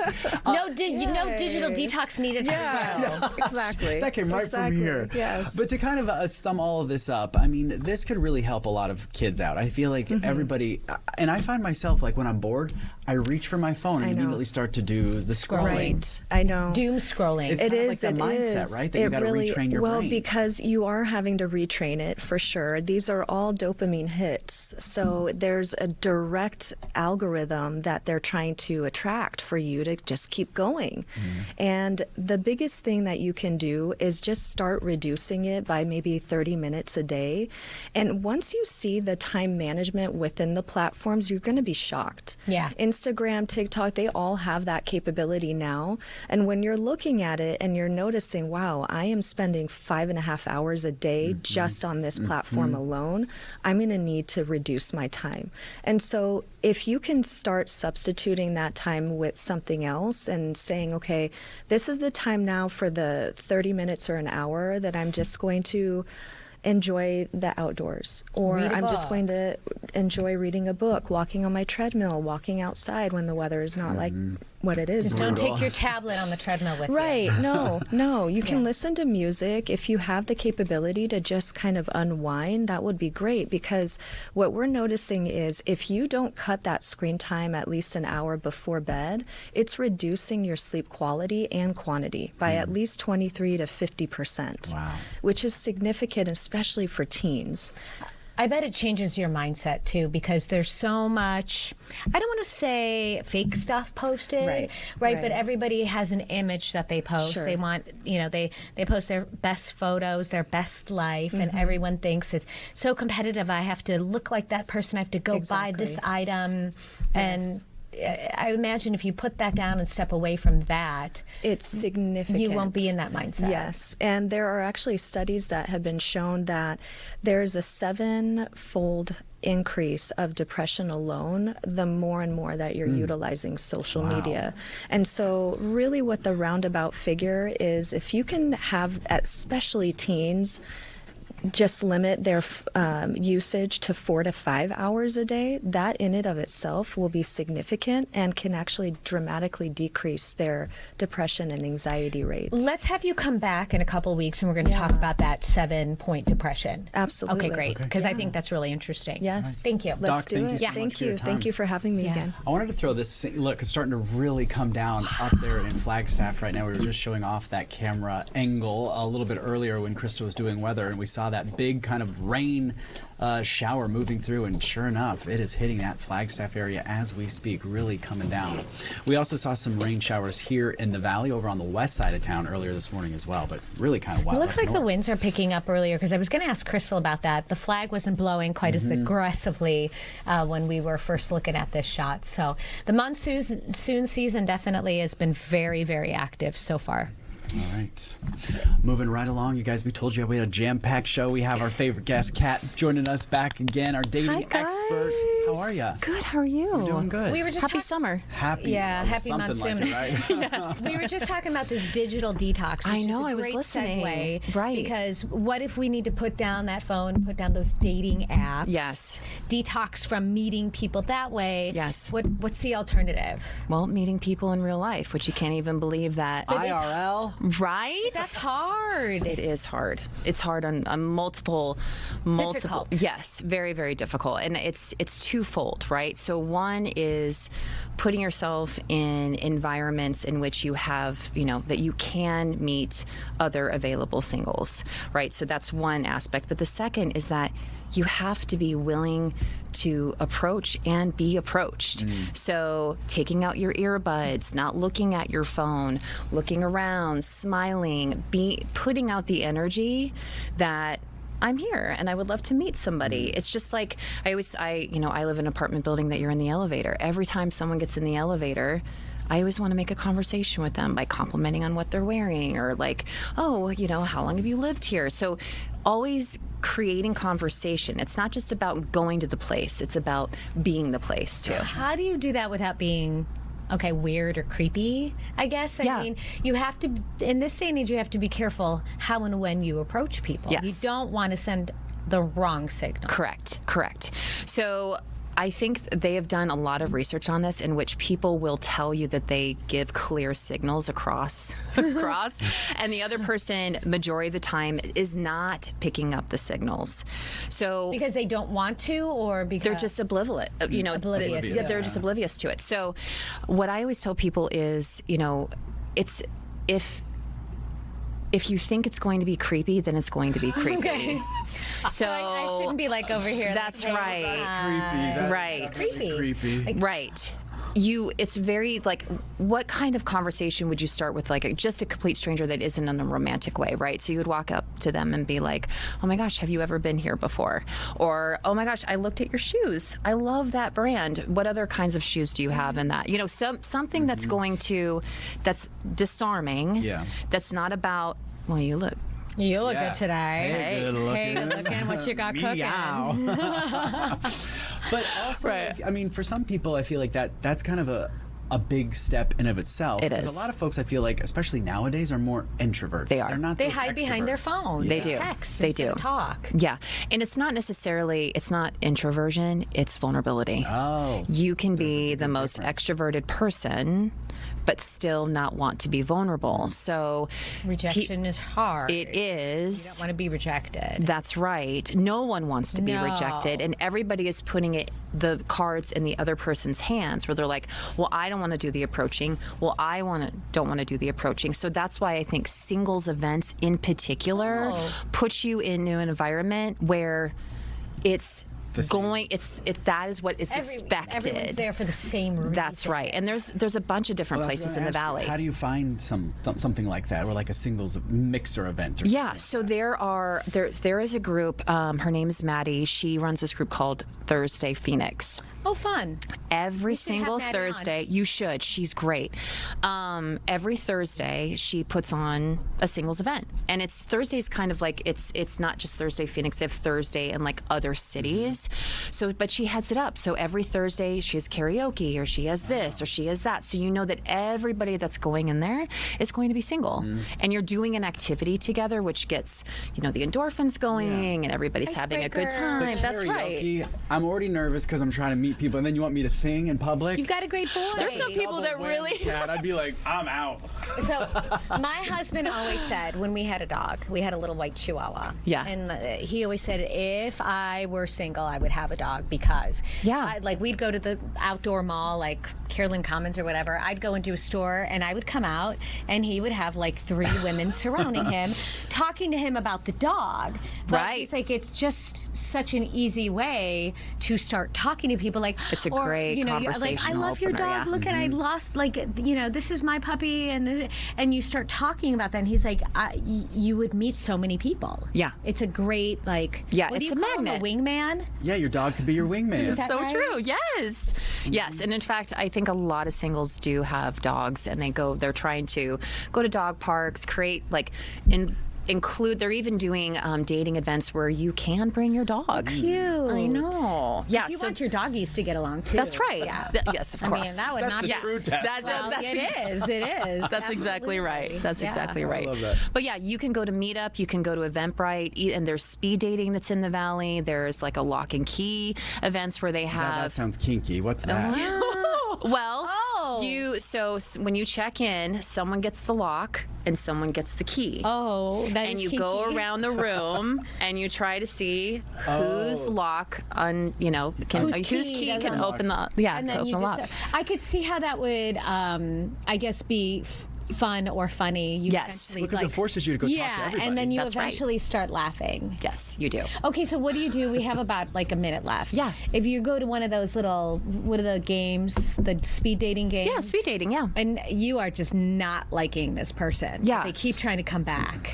So, there's two different ways. So, speed dating, the good thing about speed dating is versus a mixer, right? So, you've got a mixer, everyone's just like mixing. Either way, how do you speed gently push someone down? I think that you can, if someone keeps coming back around, you can just be like, you know what, I've really enjoyed our conversation, but I'm here to meet a bunch of people. Oh, okay. That's good. So thank you so much. I've enjoyed our conversation, but I'm going to go over there. And people are like, okay, great. Can you give out a fake phone number? No. You can, but I don't. To me, that's know. bad energy. I know, I agree, but if they keep asking, I don't know. You can always block a number once they. You can. Call or text. You can. Or sometimes daters will have a Google number for that particular reason. Smart. Oh. They have like their personal number, and then they will have a Google number that they give out for dating purposes only. Yeah. How do folks find you if they want to get some help in the dating world? Yeah, so I'm known as the Scottsdale Matchmaker, so just scottsdalematchmaker.com or on Instagram and TikTok at Kat Cantrell. I wouldn't swing it. I would not be able to survive if I were single. There's way too much work into this. That's true. There's a lot of Way work. too much Yeah. work. Okay, guys, remember, The Noon is now back in studio, and I think Danielle and Ron are coming back up. Yeah, I think you're right. No? Oh, Ron and Celeste. Ron and Celeste. Danielle's here. She's a guest. Going to be guest here. appearance, You get to guys. watch her. I know. See you tomorrow. All right, let's leave you with a live look up in Flagstaff on this stormy afternoon.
All right, Celeste, off the top of your head, which is America's most underappreciated state? You have 50 to choose from. So there's we all live here. We all love Arizona. What's our most underappreciated state? I'm going to go North Dakota. Oh, Celeste, you have like the highway right to my heart. You know I love North Dakota. Yes. And Danielle joins, and she can tell you, even though the winters are cold, it was a pretty cool place to live. Fargo. Yes. After the first 6 months. I cried and packed my apartment probably 7 times. Cried to my dad. Almost on the way out of town. I was almost on the way out of town. Halfway to Bismarck. And But you're this, like, okay. but this career, it kept me. I was like, you know what? I got to keep going. I got to do this. You were at the #1 station in Fargo. We were WDAY. Yep, it was an amazing station, locally owned and operated. Oh, it was awesome. So great. It was great. But I love Fargo. Look at you now. And I think it's on an Apple. I think when people go in to apply for Apple, that's like one of the questions. Is like, what is North Dakota is the answer, and I'm like, what? Really? Okay. Well, Us North Dakotans need to go out there and fight someone. I still propose West Virginia. Oh. Now, this shot isn't the most beautiful, but I mean, honestly, it's just the most beautiful hill country. I just love West Virginia. Pretty. And Morgantown, where they have WVU, West Virginia University, the Mountaineers, is got to be. It's got to be in the top 5 of America's great college towns. What is the song, the West Virginia song? The whole world's been singing at the World Cup. Mountain Mama, West Virginia. We're not allowed to sing. No. But they've been singing that song. It's in our contract. Yeah. Okay, so there is a reason that we have Danielle here with us. You have been following a story, Danielle, that we are going to get to in just a moment. But first, let me do we have the video here, you guys, of the fight that broke out at the In-N-Out. At In-N-Out. I'm not sure if we're going to go with that first or if we're going to go with the Airbnb first. Let's go with the In-N-Out. Yeah. Okay. Let's go with Danielle because she's here and she's ready to go home. Amen, Ron. Come on, Danielle. That's right. In all seriousness, there was a story that developed this morning, and we have these problems, these reports of fights, etc., at Airbnbs or Verbos or all that kind of thing. All of a sudden, it's taken a much more serious and sinister turn. What happened? This morning, it was just after 6 o'clock. Police were called to. It's just west of the 51 in Shea. That is Phoenix right there. But they were called to a home for a shooting there. There was multiple people on scene there, and they looked pretty young. The sergeant there on scene told me that everyone's right around 18 or so pretty young. Okay. And a lot of people were being questioned. We saw one gentleman being put in the back of a police car, but unfortunately there was a shooting. When police arrived, they did find a man there suffering from a gunshot wound. He was transported to the hospital. Unfortunately, he was pronounced dead there at the hospital. So we do know one person has died. Not sure if anybody is truly in custody at this point, kind of what led up to this, what happened. But yeah, it's just crazy. And we're just calling this a vacation rental. I'm not sure what brand or what company it was, but they did say that it was some type of a rental of a home there, and they were having some sort of party when a fight broke out, and that's what led to the shooting there. A lot of the, as you mentioned, we don't know if it's short-term or long-term, but some of the short-term rental companies have tried to do what they can to kind of fight this issue. Correct. Yeah, and I think they've even had stuff in their, contracts and things that you have to sign off on that and say that you're not going to be having a party. But when we pulled up, I mean, there was at least a dozen people kind of outside. Like neighbors? No, you could tell they were with the group, and police were kind of questioning them, and so it did seem like some of them were still on scene. I'm not sure if anybody left. Did you hear some talk that it might have been a birthday party? I did not know. No? No. They just said it was a party. Okay, they just told us it was a party happening there. But 6 a.m., I mean, it must have. Well, yeah, it must have been going all night, and then something happened.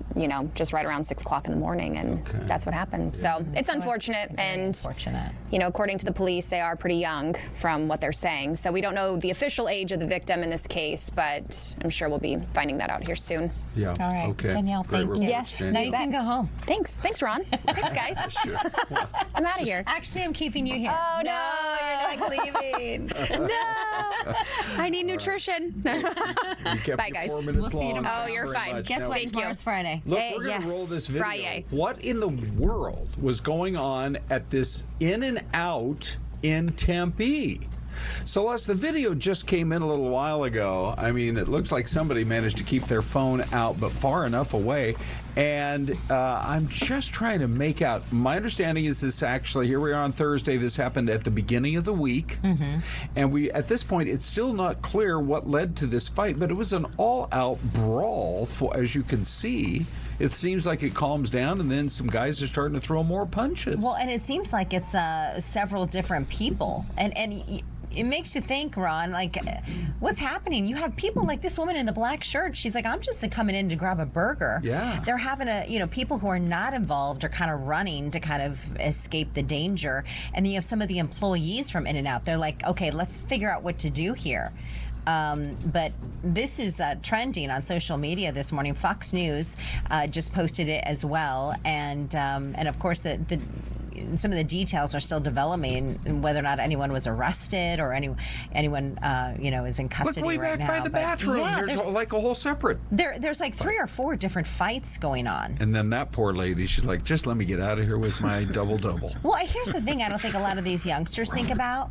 Yeah. Like, you hit your head on concrete, yeah, you're done. You're donezo. Yeah. Like, you've got serious concussion issues. You've got brain issues. That's a great point. These kiddos, they just don't have any idea. I feel like maybe we need to bring anger management into our school system. Something, Celeste. So unfortunate. No kidding. All right, there's a lot more to come about that. We're continuing to work our sources. But when we came in this morning, one of the major headlines, and if you ask me, we cover it all. We cover the bad news, we cover the good news.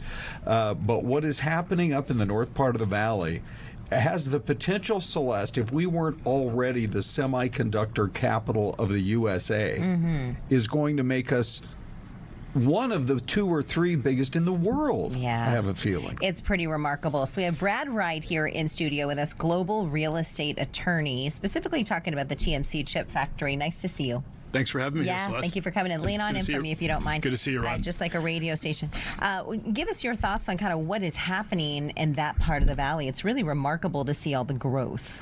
It is remarkable. It's the amount of investment that's going in there by TSMC has spurred really a tsunami of additional investment from their suppliers, but also from private equity and from large family offices in Taiwan that see this as a real validation of this market for real estate investment. What is the real plus for TSMC to continue to invest in these kind of numbers? I think here that in Arizona, in the USA. I think that story started years ago, Ron, and it was really a concerted effort by this community, business and political leaders, back in 2008, 2009, to diversify this economy away from the 5 Cs. And we went all in on creating an ecosystem that would support advanced manufacturing and high tech.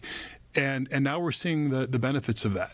And I think we started to see as well, we received our first flight from Taiwan, Ron, that was not too long ago, a few months ago. We have a couple of different airlines. So Starlux is one of them. And I think that is one of the things, Ron's loves to travel, as do I, but I have 3 teenagers at home, so it's a little bit more difficult. But, when you have time to travel overseas, here in Phoenix, we don't have enough international flights that are direct, but this is one of them. To Taiwan. That's right. We have 2 nonstops directly from Phoenix 4 times a week. I've taken them. They're fantastic. The service is great, and it's really nice to be able to fly direct into Taipei. We have Starlux, which people were unfamiliar with until just a few months ago, and then I think there's a second airline. China Airline. China, yes. Okay. Yeah. So, and from there, those are big hubs for both of these airlines. You can do a quick one hop, and you're in 100 different cities in Asia, which if you've never been, and I haven't been yet to like Korea or Japan, but I've been to China twice. There's so much to see over there. It's just incredible, strictly from a tourist standpoint. But the business connection now between Phoenix and Taiwan, I got to believe is paying dividends over and over. It is. So I'm a partner in the law firm of Dorsey & Whitney here in Phoenix, and our Taiwan team is representing just a number of suppliers that are over here, as well as other investors from Taiwan. And we're seeing just this exponential effect that's happening with investment here because of what TSMC is doing.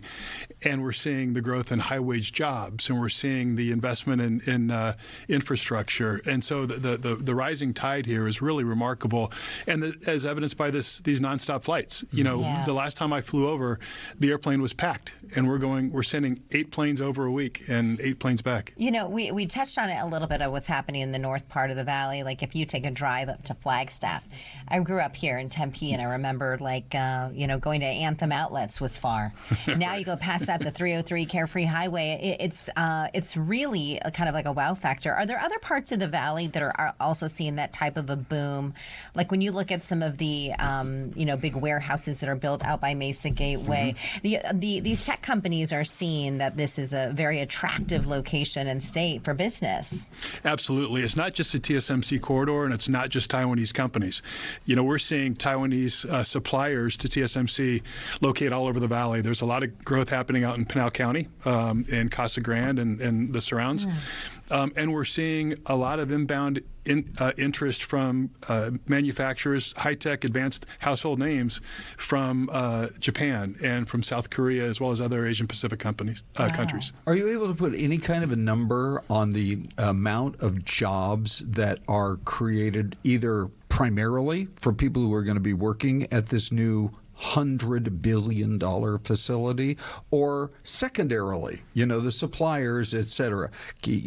Have you been able to wrap your mind around numbers? Yeah, the numbers are staggering. And first of all, I'll tell you, it's the currently announced investment is $100 billion, but that's on top of $165 billion that's already been committed, and about 65 of that's already in the ground with the first 3 fabs. So the investment by TSMC alone is staggering. The numbers I've seen reported on jobs are, by the time that they built out all of these fabs, that it could be north of 12,000 employees directly at TSMC. Now, that doesn't count the indirect jobs from all the suppliers and support companies, and then there's the induced jobs. So the numbers are staggering. Hold that thought for just a minute. Yeah. Celeste, it's already mystery camp time? Yeah, hang with us. Is that okay? Yeah, for a few more minutes? Thank you. Here is a sneak peek of your mystery camera on this Thursday. We're going to take a quick break. We'll be right back.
Well, this is the time of the morning, Celeste, when I say to myself, I wonder what Louis is thinking out there in the beautiful Gila Valley, Safford, Thatcher, and Pima.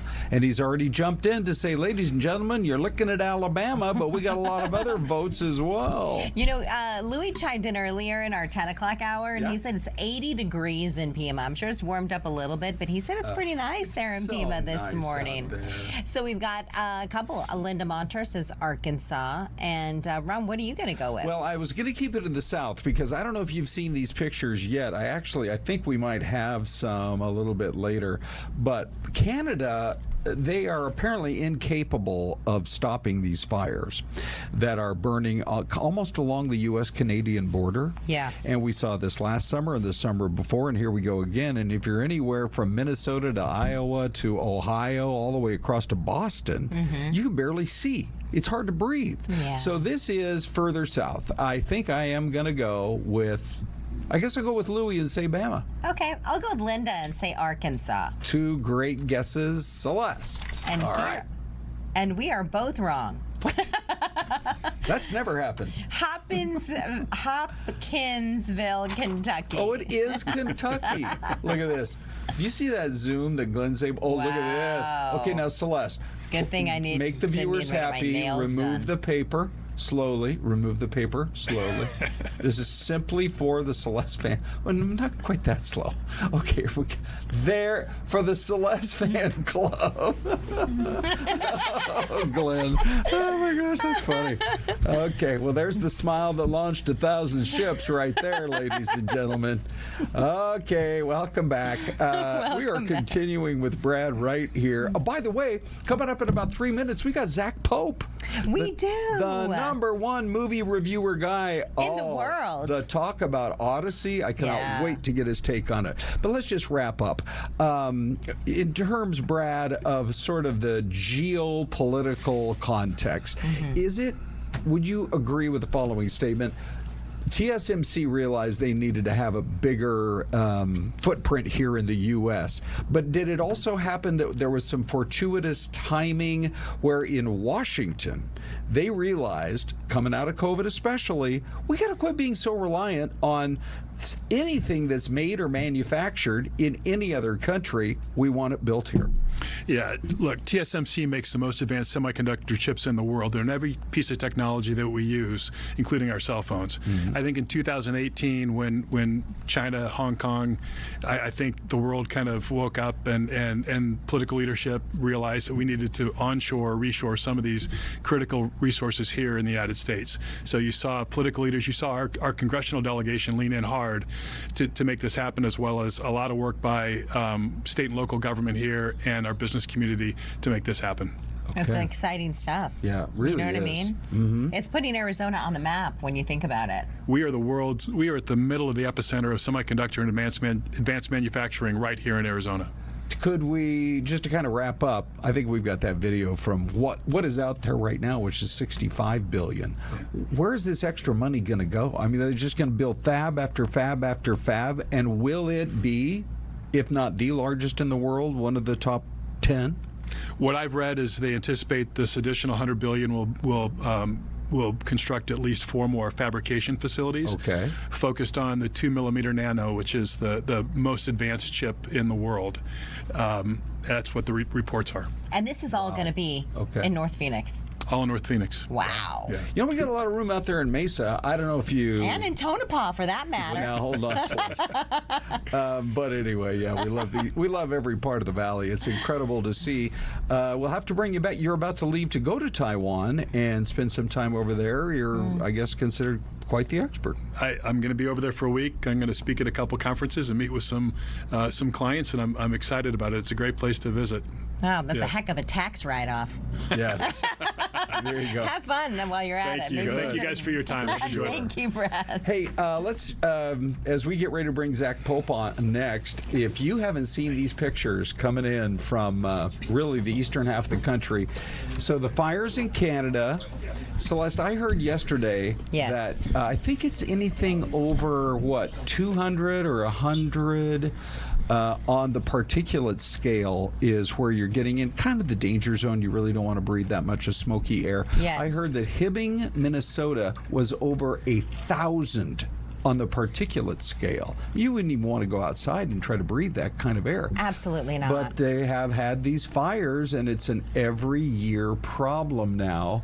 And let's face it, I don't think Canada has near the firefighting forces that we do here in the U.S. True. And so much of it is wilderness.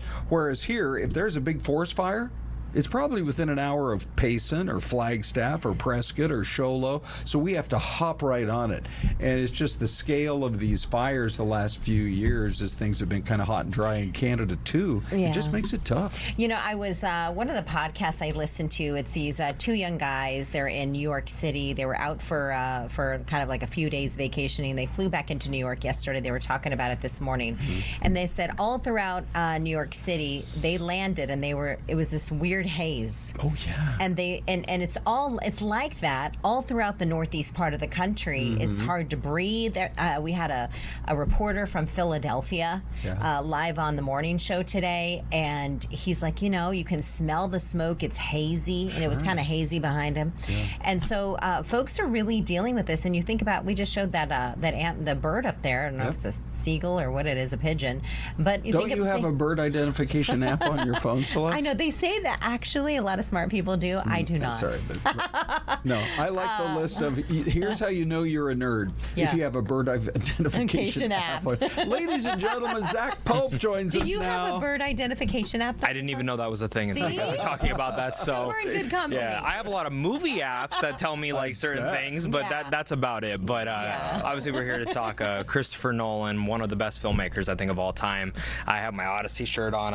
I had to get one. I love this movie. It comes out this week in theaters, and one of the coolest things I love to highlight is that Arizona has one of the few theaters in the world that can play it in 70mm IMAX, which is the way that Christopher Nolan wants you to watch the movie. Where is that? Arizona Mills. So that IMAX theater is their projector. There's only I want to say there's 12, but maybe that's only 12 in the United States, but it's a very small number of ways that people can actually view this. I have friends who live in Texas that are actually flying to a different state to see this movie in this format. They do it all the time for every time he releases a movie like this, and this is the way to see it. Okay.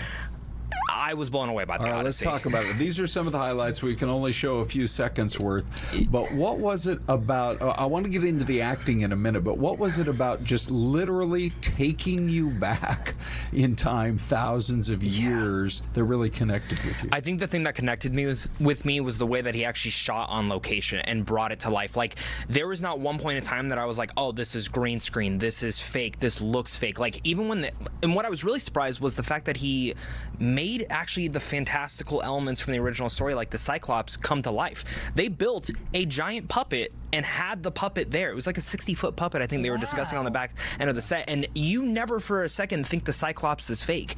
This movie is on such an epic scale that I don't think we've seen in maybe 20 years since The Lord of the Rings, personally. And not a single ship was CGI, right? No, every ship all of it was real. Purpose-built to look like it was thousands of years old. It had to Exactly. be expensive. Very expensive. I think this movie cost $250 million to make. But this is his passion project. He did Oppenheimer, Tenet. He's done so many movies, but this was the project that he has wanted to do, and you can really feel the passion through it. This is one of my favorite movies he's ever done. I love a lot of his movies, but I was just utterly shocked from this movie. I went home and sat there and talked to my wife for 15 minutes about the movie, and she's like, okay, well, now I kind of want to see it. And I was like, you should. I was like, and again, I want to see it in other formats too, to see if I have the same visceral reaction to the movie, because getting to see it on this huge screen with a film projector, hearing the film projector, and what was kind of funny was in the middle of the screening, one of the roof tiles actually fell from the roof onto the floor. Oh my gosh. Luckily no one got hit because it was all the way in the front, but I like to say that Christopher Nolan literally brought the roof down. That's how this film felt. But are we potentially talking best actor, best actress? Tell us about one or two performances that blew you. This is tough because everyone's great. I think everyone gives a career best, but I think Matt Damon deserves a best actor nomination personally. Wow. I think this may be my favorite performance he's ever done, and I want to talk about Tom Holland and Anne Hathaway and say that they also deserve it, but I think someone that's going under the radar is John Leguizamo. He should be nominated for best supporting actor. I was completely and utterly blown away by his performance in this movie. You we know just what? booked him on the show. Yeah, Did you? We're going to have him early next week, I think. Well, let him know that I say that he should be nominated for an Oscar. He's that incredible. We'll have to talk about the movie. Yeah. You know, it's interesting. You bring up, you said something a moment ago. You said passion. Yes. I think there's so many movies, and Ron, maybe you can chime in on this too. There's so many movies you go to and you're like, meh. Yeah. It was okay. Yeah. But when you have a movie creator that has a passion project, I think a lot of times you can feel it as you're watching it. Like 1,000%. you know they put so much effort into every little moment. Yeah, I completely agree. And I think he does that with a lot of his movies. And I really recommend watching any behind the scenes stuff for this. Like even the 60-minute interview is really interesting because he goes into like how they get the film working, how the film works. Because they can only shoot for 3 minutes at a time. Then they would have to stock the film back in and go again. So it's like, this was an epic task and they pulled it off immensely. This is my favorite movie of the year. I don't know if anything else will pass. Well, that's a big headline. Now, we've talked so much about it, we got a minute left. Choose one other one you want to talk about. I mean, there's so many, but I'll mention Tenet because this was one that came right around when theaters started to reopen after COVID, and I think it kind of goes under the radar. I love this movie. It's really confusing. It is wild, but it's kind of, in a way, his James Bond with time travel, and if you have not checked this out, I highly recommend it. You'll probably be like, what did I just watch? Because most people say that, but if you really kind of give yourself to the movie, I think it is one of the most underrated movies he's made. A lot of people think it's his worst. I actually think it's one of his best personally, and I know that's maybe the hottest take that I have when it comes down to his filmography, but I actually really like this movie. What is it actually about? It's a little tough, but some movies I feel like there's not even a plot. A lot of it's just action. Right? Yeah, and there is a lot of action in this movie, but it's time travel with spy stuff, and basically they're just trying to stop a bad guy from doing something. Wow. But the time travel element is unlike anything you've seen before, and anything you see going in reverse, they actually filmed in reverse. So if someone's going backwards, they filmed it like that. So, Big D, you know what we got to do? Remember earlier this week where we went a whole hour on politics? Yeah. We need to start doing a whole hour here on with movies. Fox 10 Talks Movies. Yeah. What's that, Dave? Fox 10 Talks Movies. Sounds there you good. go. Come as on. long as we get popcorn and snacks and a good Diet Coke, I am in. That's a great thing. Thanks so much. We should Thank bring you. Harkins in. Zach, good to see you, buddy. Thank you. Thanks for watching, everyone, on this Thursday. We're back tomorrow. Guess what, Ron? It's Friday. Oh, yeah.